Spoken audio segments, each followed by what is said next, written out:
ಸಣ್ಣ ಸಣ್ಣ ರೈತರಿಗೆ ಆರ್ಥಿಕವಾಗಿ ಅಭಿವೃದ್ಧಿ ಕಾಣಲು ಹೈನುಗಾರಿಕೆ ವರದಾನವಾಗಿದ್ದು, ಯುವ ರೈತರು ಹೈನುಗಾರಿಕೆ ಉದ್ಯಮದತ್ತ ಹೆಚ್ಚು ಆಸಕ್ತಿ ವಹಿಸಬೇಕು. ಹೆಚ್ಚು ಆಸಕ್ತಿ, ನಿಷ್ಠೆ, ಪ್ರಾಮಾಣಿಕತೆಯಿಂದ ಹೈನುಗಾರಿಕೆಯನ್ನು ಮಾಡಿ ಗುಣಮಟ್ಟದ ಹಾಲು ಡೇರಿಗೆ ನೀಡಿದಾಗ ಲಾಭಾಂಶ ಕೂಡ ಹೆಚ್ಚು ಬರಲಿದೆ. ಕುಟುಂಬ ನಿರ್ವಹಣೆಗೆ ಆರ್ಥಿಕ ಭದ್ರತೆ ಸಿಗಲಿದೆ ಅಂತ ತುಮಕೂರು ಹಾಲು ಒಕ್ಕೂಟದ ನಿರ್ದೇಶಕ ಎಸ್.ಆರ್. ಗೌಡ ಹೇಳಿದರು. ಶಿರಾ ತಾಲೂಕಿನ ಮೇಕೇರಹಳ್ಳಿ ನೂತನ ಹಾಲು ಉತ್ಪಾದಕ ಹಾಲು ಶೇಖರಣಾ ಉಪಕೇಂದ್ರವನ್ನ ಉದ್ಘಾಟಿಸಿ ಅವರು ಮಾತನಾಡಿದರು. ಕಾರ್ಯಕ್ರಮದಲ್ಲಿ ಮುಖಂಡರಾದ ಮಂಜುನಾಥ್, ಇನಾಮ್, ಗುಲ್ಲಹಳ್ಳಿ ಶಿವಣ್ಣ ಸೇರಿದಂತೆ ಹಾಲು ಉತ್ಪಾದಕರು, ಮುಖಂಡರು ಉಪಸ್ಥಿತರಿದ್ದರು. ಬೇಗನೆ ಸಾಕಾಗೋದಕ್ಕೆ ಏನು ಬೇಕೋ ಪೂರ್ಣವಾಗಿ ಕೊಡ್ತೀವಿ. ಅದನ್ನು ಮಾಡ್ಕೊಂಬಂತ ವ್ಯವಸ್ಥೆಯನ್ನು ನೀವು ಮಾಡ್ಕೊಳ್ಳಿ. ಒಂದು ಆರ್ಥಿಕವಾಗಿ ಶಕ್ತಿಯನ್ನು ಕೊಡ್ತಕ್ಕಂಥದ್ದು.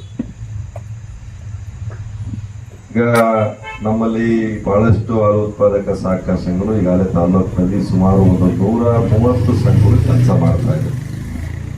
ಆ 130 ಹಳ್ಳಿನಲ್ಲೂ ಕೂಡ ಒಂದು ರೀತಿ ಎಲ್ಲೋ ಆ ರೈತರುಗಳು ಉತ್ತಮ ಆಗ್ತಕ್ಕಂಥ ಜೀವನ ಮಾಡೋದಿಕ್ಕೆ, ಅವರ ಒಂದು ಆರ್ಥಿಕ ಸ್ಥಿತಿಗತಿಯನ್ನು ಹೆಚ್ಚಿಸ್ಕೊಂಬೋದಕ್ಕೆ, ಅವರ ಎಲ್ಲ ಚಟುವಟಿಕೆಗಳು ಕೂಡ ಏನೊಂದು ಕೃಷಿ ಮಾಡಬೇಕು ಅಂದ್ರೆ, ಅವ್ರನ್ನ ಬೋರ್ವೆಲ್ ಕೊರಿಸ್ಬೇಕು ಅಂದ್ರೆ, ಮಕ್ಕಳನ್ನ ಓದಿಸ್ಬೇಕು ಅಂತಂದ್ರೆ ಎಲ್ಲಕ್ಕೂ ಕೂಡ ಈ ಒಂದು ಹಾಲು ಉತ್ಪಾದಕರ ಸಹಕಾರ ಸಂಘದಿಂದ ನಿಮ್ಗೊಂದು ಶಕ್ತಿಯನ್ನು ಕೊಟ್ಟಂತ ಕೆಲಸ ಆಗುತ್ತೆ.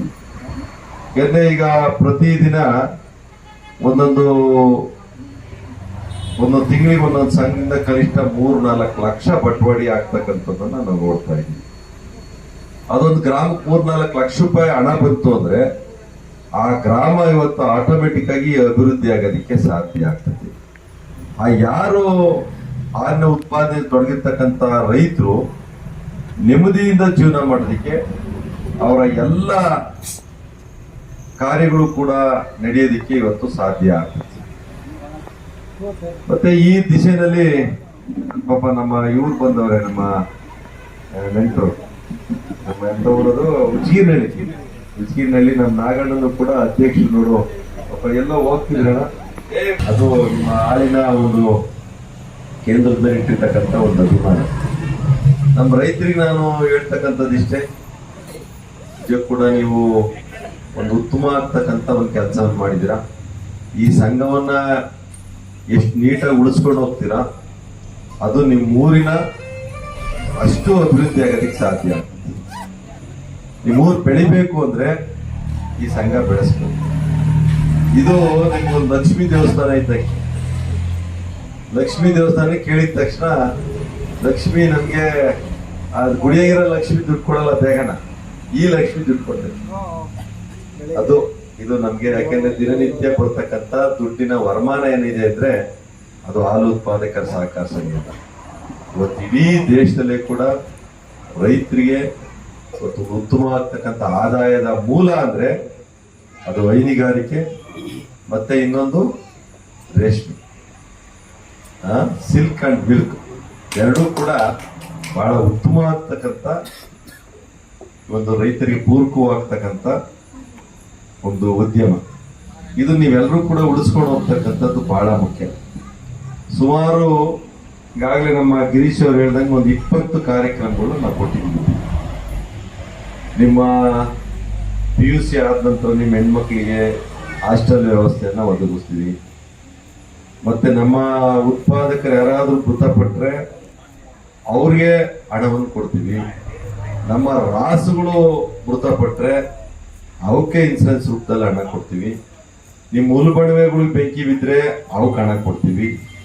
ಮತ್ತೆ ನಿಮ್ಮ ಏನು ಆ ಮೇವಿನ ಬೀಜಗಳಿಗೆ ಮ್ಯಾಟ್ ಇರ್ತಕ್ಕಂಥದ್ದು ಮತ್ತು ಹಾಲು ಕರಿತಕ್ಕಂಥ ಯಂತ್ರ ಇರ್ಬೋದು, ಇವೆಲ್ಲಕ್ಕೂ ಕೂಡ 50% ರಿಯಾಯಿತಿ ದರದಲ್ಲಿ ನಾವು ಆ ಸವಲತ್ತುಗಳನ್ನ ಒದಗಿಸ್ತೀವಿ. ಆ ಕುಟುಂಬಗಳನ್ನ ಸಾಕಿದ್ರೆ ಅವರ ಮಕ್ಕಳುಗಳನ್ನ, ಅವರ ಸಂಸಾರವನ್ನ ಸಾಕೋದಕ್ಕೆ ಅನುಕೂಲ ಆಗ್ತದೆ. ಇವತ್ತು ಅತ್ಯಂತ ನಾವು ಧೈರ್ಯದಿಂದ ಹೇಳ್ಬೋದು, ಈ ಒಂದು ಹಾಲು ಉತ್ಪಾದಕರ ಸಹಕಾರ ಸಂಘ ನಿಮ್ಮೂರಲ್ಲಿ ಇವತ್ತು 20-21 ಜನ ಹಾಲಾಗ್ತಿದ್ದಾರೆ ಅಂದ್ರೆ ಈ 21 ಜನಕ್ಕೂ ಸಹ ಒಂದು ಆರ್ಥಿಕ ಶಕ್ತಿಯಾಗಿರುತ್ತೆ.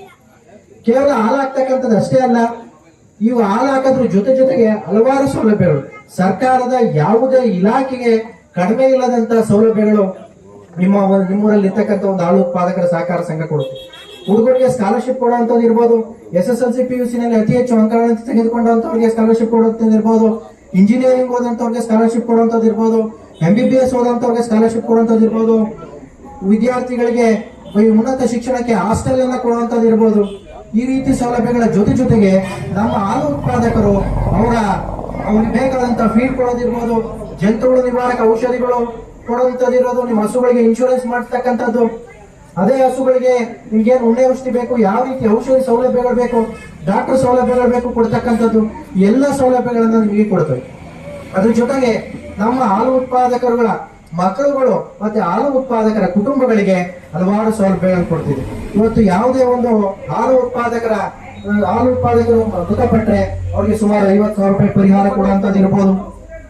ಮತ್ತೆ ಅವರ ಬಡವೆಗಳಿಗೆ ಬೆಂಕಿ ಬಿದ್ದಂತ ಸಂದರ್ಭದಲ್ಲಿ ಅದಕ್ಕೆ ಪರಿಹಾರವನ್ನು ಕೊಡುವಂಥದ್ದು ಇರ್ಬೋದು.